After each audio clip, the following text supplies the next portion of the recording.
All right, everybody, it's time for our Tuesday 5 on 5, and today we're going back to the basics. We're keeping it simple with just some body weight exercises. So we have 5 things that require no equipment, just yourself, and minimal fit space. So we're going to start standing and work our way down towards the floor. So our first one, we're going to do some standing leg lifts.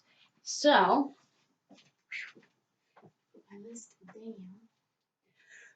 standing.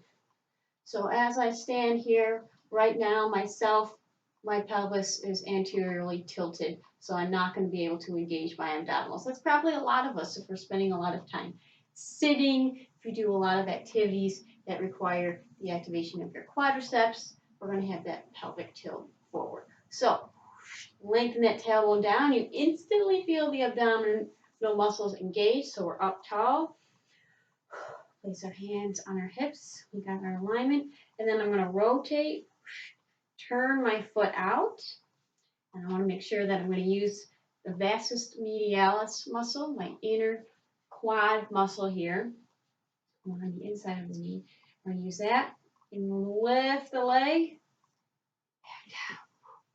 Keeping engagement here, keeping form.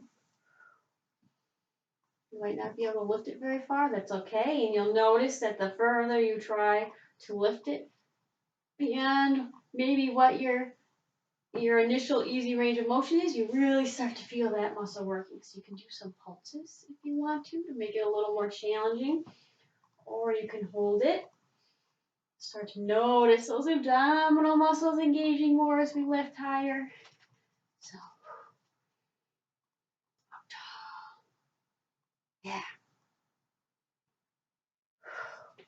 And then we'll shake out. So we have our standing leg raise. We're really working our quads, specifically our VMO, vastus medialis obliquus, or vastus medialis.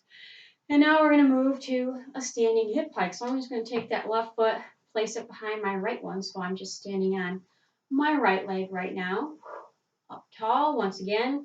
And I'm going to let that left hip drop down, and my right hip's going to kind of wing out to the right a little bit. So now I get a little bit of stretch on the outside of my right hip through the glute med and the TFL. I'm going to take those muscles that are stretched, contract them, and right the pelvis. Drop it down, get that stretch through there, stand tall, and hike that hip up. Here's our hip hike. And as you're sending the hip out to the side, your supporting knee is going to bend a little bit, and that's okay. It's going to need to because you're going to get a little bit of flexion at the hip. Here's our hip hike. Now we're going to do a little combination move. Those of you that do yoga with me are going to recognize this. This is going to be a crescent lunge to runner's pose. I'm going to step my left foot back and into my lunge position, making sure that my right knee and my right hip stay lined up. It's very common to want to wing out. Keep it here. We're going to inhale, bringing the arms up. On the exhale, we lead with the chest, hinge forward, fingertips tap down, and then come right back up.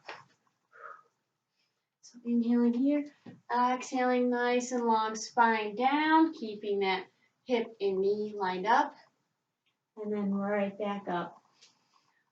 So this is a great strengthening exercise. It's also a great stretch. And good for balance.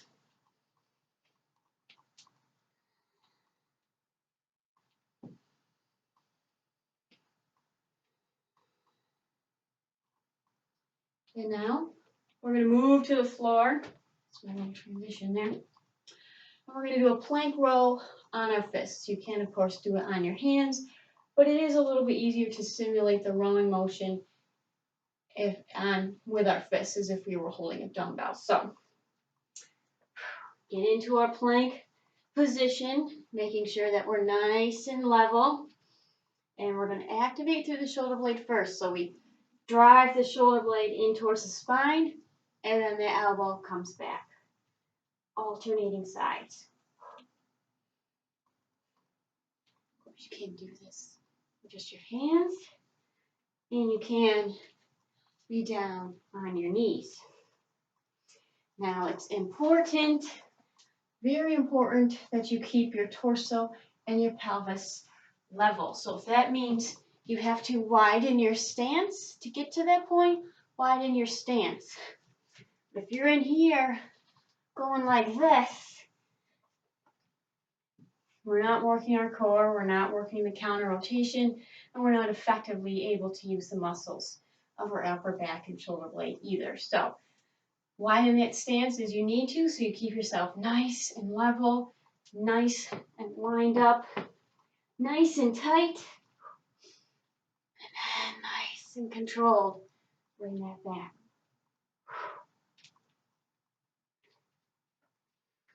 And our last one, we're going all the way down to the floor. This is a prone lat and glute activation exercise, contralateral, so opposite sides. Now, anytime we're doing a prone or face down exercise where we might have to lift the chest or the feet, a lot of times people just arch from the low back and you get back pain.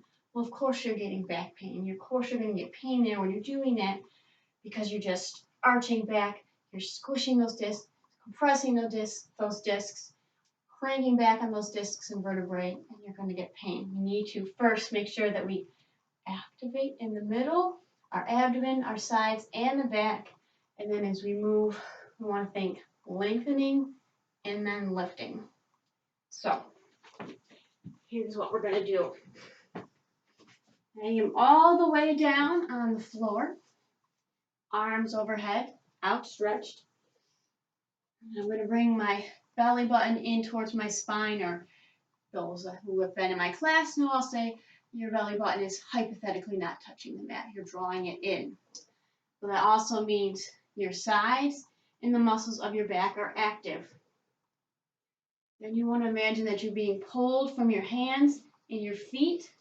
So you're long, and you want to keep that length as you lift right arm, left leg, and left arm, right leg, and down. If you do this and you're just arching back, we've defeated the purpose of the exercise, and now we're causing more harm than good. Staying long, and you'll notice you'll get significantly more activation through your core musculature, through your torso, if you think about being long and then lifting.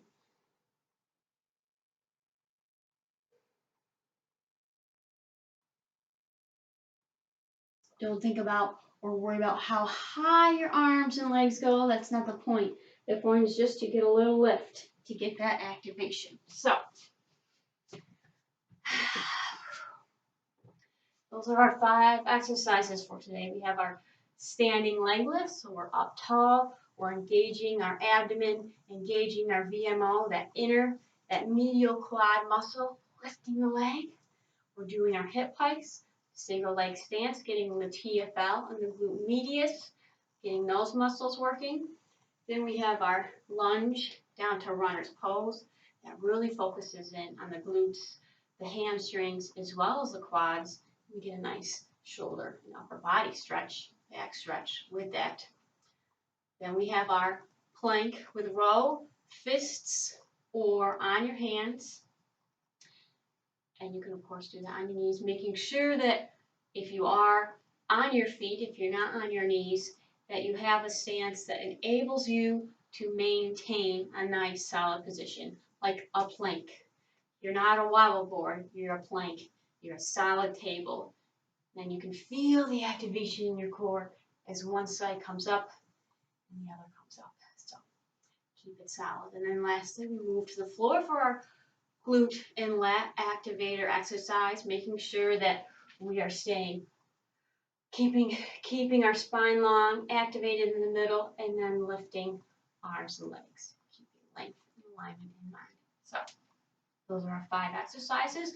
The key things to keep in mind as you're doing them, you can go for time, say 20 seconds, 30 seconds, 45 or 60 to 90 seconds, depending on your ability and the amount of time you have. And 1 set, 2 sets, or even 3 sets, or 1 set 3 times a day. Opportunities are endless, but there's no reason why you can't get something in, because these are great exercises and movements to do, and you can do them anywhere, anytime. So there's our 5 on 5 for today, and I'll see you next week.